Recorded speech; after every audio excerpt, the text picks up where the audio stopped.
नमस्कार। तो आज हम सीखेंगे about how to describe single transformations की जो भी हमारे पास ट्रांसफॉर्मेशन वाले क्वेश्चन आते हैं तो हम कैसे सॉल्व करेंगे।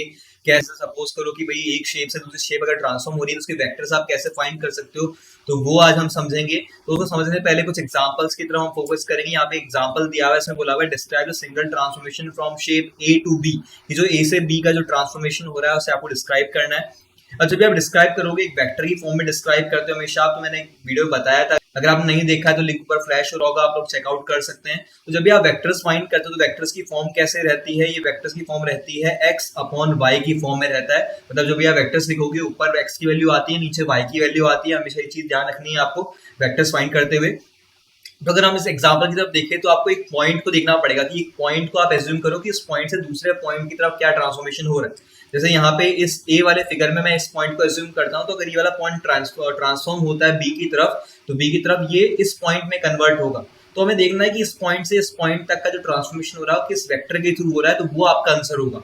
ठीक है, तो कैसे हम करेंगे, देखो आप इसको ध्यान से देखना। जो भी हॉरिजॉन्टल ट्रांसफॉर्मेशन होता है वो एक्स की वैल्यू होती है, जो भी वर्टिकल ट्रांसफॉर्मेशन होता है वो वाई की वैल्यू होती है। अगर हॉरिजॉन्टल आप बैकवर्ड जाते हो तो नेगेटिव वैल्यू आती है, हॉरिजॉन्टल फॉरवर्ड जाते हो तो पॉजिटिव वैल्यू आती है। सिमिलरली y की वैल्यू अगर आप डाउनवर्ड जाते हो तो नेगेटिव होता है, y अगर अपवर्ड जाता है या वर्टिकल आप अपवर्ड ट्रेवल करते हो that will be positive value. तो वही यहाँ पे आपको वही चीज देखनी है। तो यहाँ पे करना है कि आपको इस ए शेप से बी शेप की तरफ का ट्रांसफॉर्मेशन देखना है। ठीक है, तो जब आप ट्रांसफॉर्मेशन देखोगे तो क्या हो जाएगा, इस ए पॉइंट को देखो आप, ए पॉइंट कितना बैकवर्ड मूव हो रहा है। This will be 1 2 3 4 and 5। अगर आप ध्यान से देखोगे तो 5 बैकवर्ड मूव हो रहा है, तभी ये बी की तरफ मूव ऑन हो पाएगा। ठीक है, तो यहाँ से इसकी वैल्यू क्या आएगी एक्स की, that will be -5 obviously, because -5 backward side shift किया है इसने। ऐसे जब आप डाउनवर्ड साइड जाओगे तो डाउनवर्ड साइड इस पॉइंट से हम डाउनवर्ड साइड जाएंगे तो क्या हो जाएगा 1 2 3। तो डाउनवर्ड 3 है, डाउनवर्ड 3 मतलब क्या हो गया -3। दैट मींस जो वेक्टर निकल के आएगा हमारे पास उसकी वैल्यू क्या हो जाएगी, उसकी वैल्यू होगी -5 जो कि एक्स की वैल्यू है, और -3 that will be your required vector है। जो भी आपका ट्रांसफॉर्मेशन है इस तरह से आप एक्सप्लेन करोगे तो value of the transformation is -5 -3। इसको चेक कर लेते हैं हम आंसर की, तो देखो चेक करते हैं यहाँ पे। देखो translation by the vector is -5 -3। जो भी ट्रांसलेशन हो रहा है, जो फिगर जो शिफ्ट हो रहा है उसका जो वेक्टर है इट इज -5 -3। तो इस वे में आपको क्वेश्चन को करना पड़ेगा। कुछ और एग्जांपल समझते हैं इसको। ठीक है, next example. Okay, so again यहाँ पे आपको एक फिगर्स दिए हुए हैं। यहाँ पे अगेन आपको ए से लेके जो बी का जो ट्रांसफॉर्मेशन है वो एक्सप्लेन करना है with the help of vector की, किस वेक्टर से वो किस वेक्टर के थ्रू वो मूव हो रहा है, तो वो हमें बताना है। ठीक है, अगेन इसमें आप एक पॉइंट एज्यूम करोगे। यहाँ पे हम एक काम करते हैं, ये वाले पॉइंट अगेन एज्यूम कर लेते हैं कि इस पॉइंट से इस पॉइंट का जो ट्रांसफॉर्मेशन है वो हम एक्सप्लेन कर देंगे, तो हमारा आंसर ऑटोमेटिकली निकल जाएगा। तो पहले वही हम हॉरिजॉन्टल देखेंगे, हॉरिजॉन्टल कितना ट्रेवल हो रहा है, तो ऑब्वियस सी बात है बैकवर्ड जाएगा, बिकॉज ए से बी बैकवर्ड है। तो बैकवर्ड कितना मूव किया है आपने, 1 2 3 4 एंड 5 बैकवर्ड हुआ है। 5 बैकवर्ड के बाद ये वाला पॉइंट आ जाएगा, सो backward value will be -5।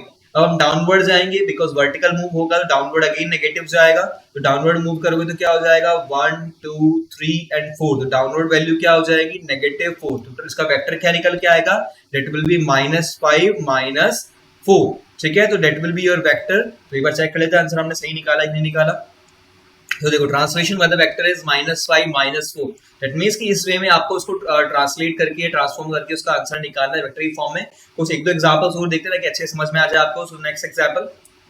Okay, सो यहाँ पे अगेन आपको क्या करना है, ए से लेके बी का ट्रांसफॉर्मेशन देखना है। बट यहाँ पे ए से बी का जो ट्रांसफॉर्मेशन हो रहा है वो पॉजिटिव साइड हो रहा है, मतलब कि फॉरवर्ड हो रहा है। जो भी क्वेश्चन हमने लास्ट टाइम किए थे वो बैकवर्ड साइड थे, बट इस बार क्या हो रहा है हम फॉरवर्ड साइड मूव ऑन करेंगे। तो फॉरवर्ड साइड करोगे अगेन एक पॉइंट एज्यूम करना पड़ेगा आपको। तो हम एक काम करते हैं, ये पॉइंट्स एज्यूम कर लेते हैं। तो जब आप फॉरवर्ड साइड मूव ऑन करोगे, पहले आप हॉरिजॉन्टल जाओगे, तो हॉरिजॉन्टल में क्या हो जाएगा 1 2 3 एंड 4 इस पॉइंट पे आओगे, बिकॉज तभी ये बी पॉइंट की तरफ मूव ऑन कर पाएगा। ठीक है, तो दिस वैल्यू इज क्या हो जाएगा, ये +4 की तरफ जा रहा है। ठीक है, पॉजिटिव शो करने की जरूरत नहीं है, डायरेक्ट आप सिर्फ +4 लिख सकते हो या 4 लिख सकते हो।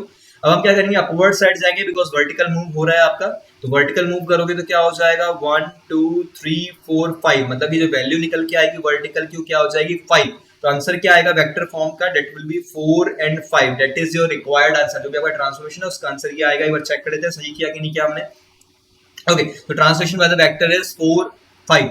ठीक है, तो आई थिंक समझ में आ गया होगा कैसे कर रहे हैं हम लोग। एक लास्ट एग्जांपल और देख लेते हैं ताकि अच्छे से क्लियर हो जाए आपको। So last example. ओके, सो यहाँ पे अगेन सेम चीज, आपको ए से बी का ट्रांसफॉर्मेशन बताना है, कैसे ट्रांसफॉर्म हो रहा है उसका वेक्टर हमें फाइंड करना है। अगेन आप एक पॉइंट एज्यूम कर सकते हो। हम अगेन ये पॉइंट सपोज जैसे ये वाला पॉइंट एज्यूम करते हैं कि किस वे में मूव हो रहा है पॉइंट। तो अब ये बैकवर्ड आ रहा है, तो बैकवर्ड आप मूव करोगे तो हॉरिजॉन्टल बैकवर्ड हम जाएंगे 1 2 3 4, तो ये वाला पॉइंट निकल के आएगा, इसकी वैल्यू क्या हो जाएगी, डेट विल बी -4। अभी अपवर्ड साइड जाएगा वर्टिकल, तो ये हो जाएगा 1 2, तो इसकी वैल्यू क्या हो जाएगी 2।